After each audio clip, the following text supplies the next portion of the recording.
పార్టీలో చేరినటువంటి ప్రతి ఒక్కరికి కూడా ముందుగా నా శుభాకాంక్షలు.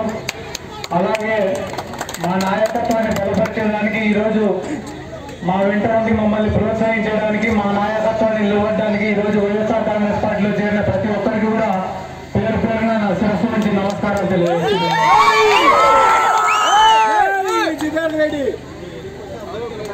జూపాడు బంగ్లా గ్రామం పోయిన ఎన్నికల్లో దాదాపుగా 400 ఓట్ల మెజార్టీ ఇచ్చింది ఈ గ్రామం.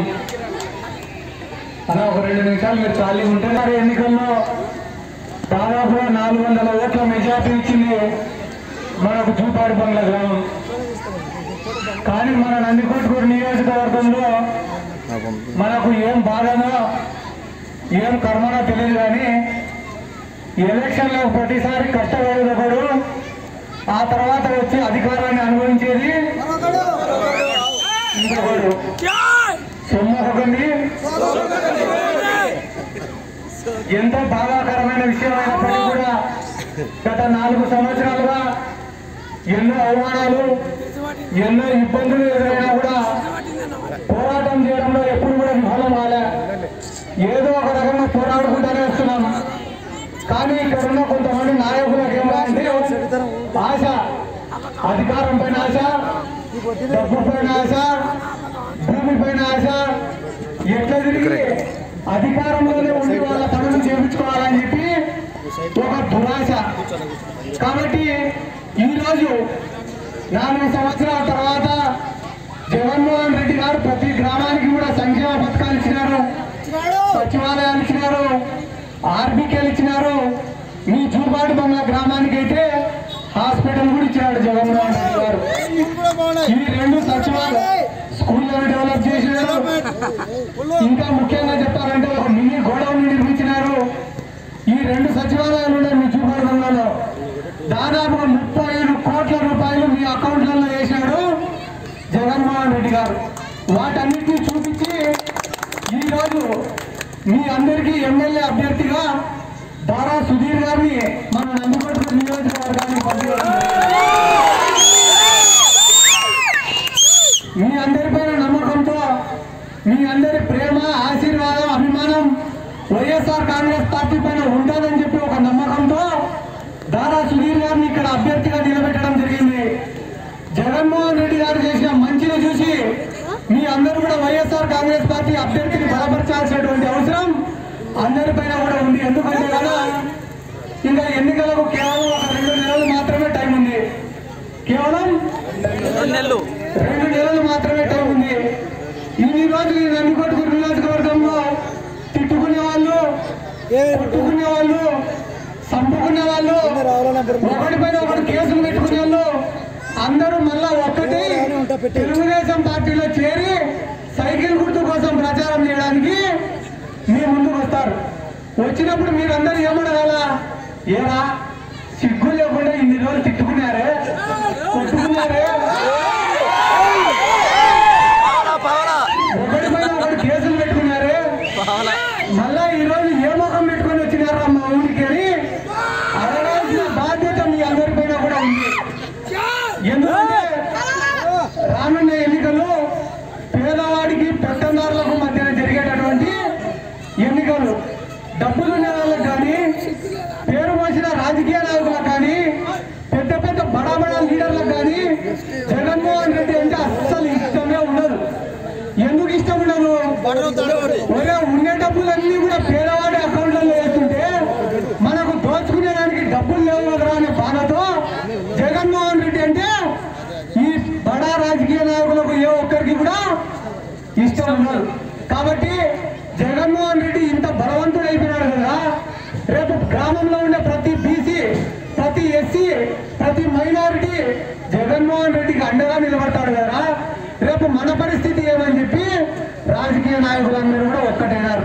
నేను కూడా పోయి జగన్ సార్ అడిగినా, సార్ మా నియోజకవర్గంలోనే బైరెడ్డి రాజశేఖర రెడ్డి, దౌడ వెంకటరెడ్డి, మానవ శివానంద రెడ్డి ఇట్లాంటి వాళ్ళు అందరూ ఒక్కటైనారు కదా సార్, ఏం సార్ పరిస్థితి అని అడిగితే, సిద్ధార్థ అట్లాంటి వాళ్ళు గ్రామానికి 10 మంది ఉంటారు, కానీ మనల్ని ప్రేమించే వాళ్ళు ప్రతి గ్రామంలో 999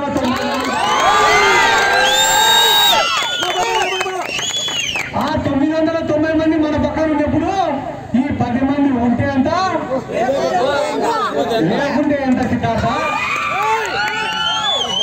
నాకు ఆయన చెప్పిన మాట ఏమన్నా అంటే, కష్టపడు, తిరుగు, ప్రతి గ్రామానికి పో, మన పార్టీ తరఫున మన ప్రభుత్వం తరఫున చేసిన మంచి ఏందో వివరించి చెప్పు. ముఖ్యంగా ప్రతి గ్రామంలో ఉండే మహిళలు ఈ రోజు 80% మంది మహిళలు 90% మంది మహిళలు వైఎస్ఆర్ కాంగ్రెస్ పార్టీకి అండగా మద్దతుగా నిలబడినారు.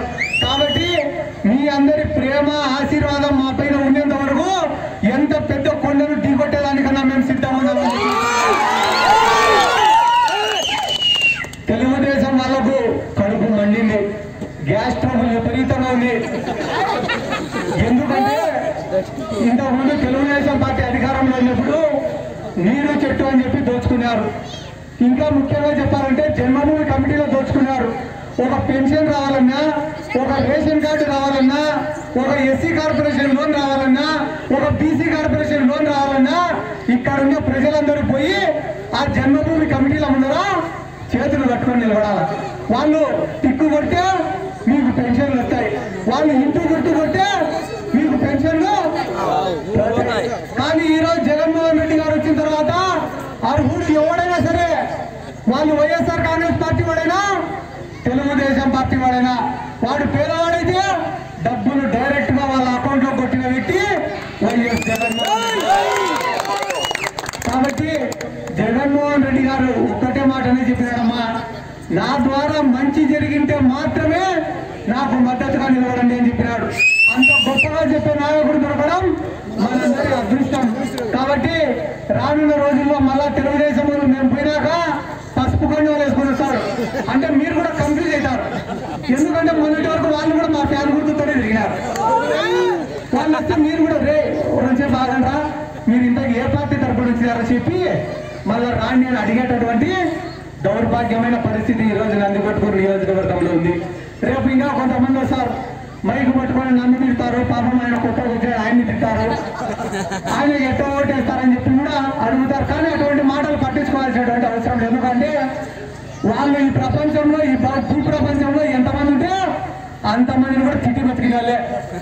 లాస్ట్కు వాళ్ళ గురించి ప్రజలు పంగనామాలు పెట్టి పంపించి కూడా చాలా రోజులైంది, వాళ్ళ గురించి మర్చిపోయి కూడా చాలా రోజులైంది. కాబట్టి మీ అందరి ఆశీర్వాదం తప్పక అవసరం. రానున్న రోజులలో ఖచ్చితంగా పేదవానికి పెత్తందారుల మధ్య జరిగేటటువంటి ఎలక్షన్లు, రేపు మళ్ళా చంద్రబాబు నాయుడు బాబు షూరిటీ భవిష్యత్తుకు గ్యారంటీ అని ఇట్లాంటి దొంగ మాటలు ఏమన్నా చెప్తే, బాబు 2014 నుంచి 19 వరకు నువ్వు పెట్టిన అప్పే తీర్చలే, దాన్ని తీర్చి వస్తే మళ్ళా కొత్త బాకీ గురించి మాట్లాడుకున్నామనే విషయం మీ అందరూ కూడా చెప్పాల్సినటువంటి అవసరం ఉంది. రేపు జగన్మోహన్ రెడ్డి గారు ఒక మేనిఫెస్టోని ప్రవేశపెడితే మొత్తం ఆంధ్ర రాష్ట్ర ప్రజలకు అందరికీ కూడా ఒక నమ్మకం. ఏందా నమ్మకం? జగన్మోహన్ రెడ్డి చెప్తే చేస్తాడు, మాట ఇస్తే దాన్ని నిలబెట్టుకుంటాడని ఒక నమ్మకాన్ని ఆయన సంపాదించుకున్నాడు. కాబట్టి ఎన్నికలకు 6 నెలల ముందర ఆయన నెరవేర్చలేమ్మా. ఆయన ముఖ్యమంత్రి అయిన మొదటి రోజు నుంచే చెప్పిన ప్రతి మాటను కూడా నిలబెట్టుకున్నాడు. తెలుగుదేశం వాళ్ళని అడిగినా మొన్ననే కాదురా, మీ పిల్లల చదువులకు కూడా డబ్బులు ఇస్తున్నాడు, స్కూళ్లను అభివృద్ధి చేసినాడు, మీ పిల్లల యూనిఫామ్లకు డబ్బులు ఇస్తున్నాడు, మీ పిల్లలు వేసుకునే బూట్లకు డబ్బులు ఇస్తున్నాడు, పౌష్టికాహారం అందిస్తున్నాడు. ఇన్ని చేస్తాడు కదా జగన్మోహన్ రెడ్డి, పొగడాలనే ఆలోచన ఒక్క పూట కూడా రాలేదరా మీకు అంటే, అన్న పిల్లల ఓట్లు లేవు కదన్నా అంటాడు. అంటే ఏ పని చేసినా కూడా ఓట్ల కోసం, స్వార్థం కోసమేనా?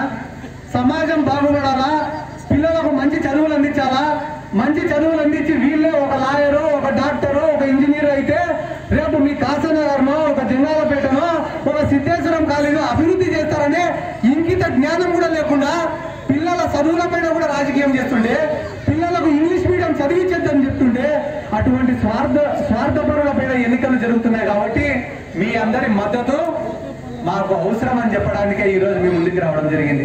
గత పాలకులలో ముసలి వాళ్ళకి ఎవరికైనా పెన్షన్ రావాలంటే పొద్దున్న నుంచి సాయంత్రం వరకు క్యూ లైన్ లో నిలబడేటటువంటి పరిస్థితి. కానీ ఈ రోజు పొద్దున్న 6 గంటలకే మీ ఇంటి తలుపు తట్టి మీకు పెన్షన్లు ఇచ్చేటటువంటి పరిస్థితి.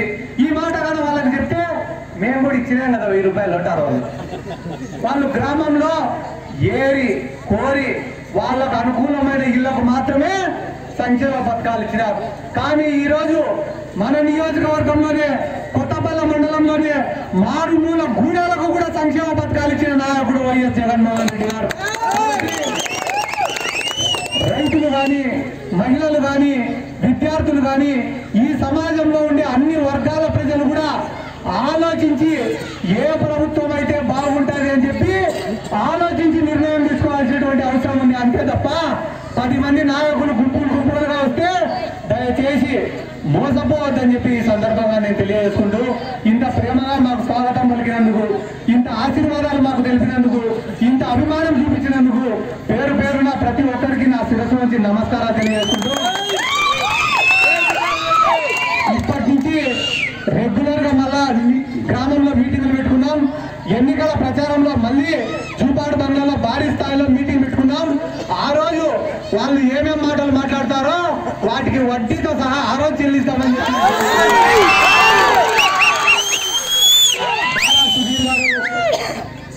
వృత్తిపరంగా వైద్యుడు, చాలా చిన్న కుటుంబం నుంచి వచ్చి చాలా పెద్ద ఎత్తుకు ఎదిగినటువంటి వ్యక్తి దారా సుధీర్ గారు.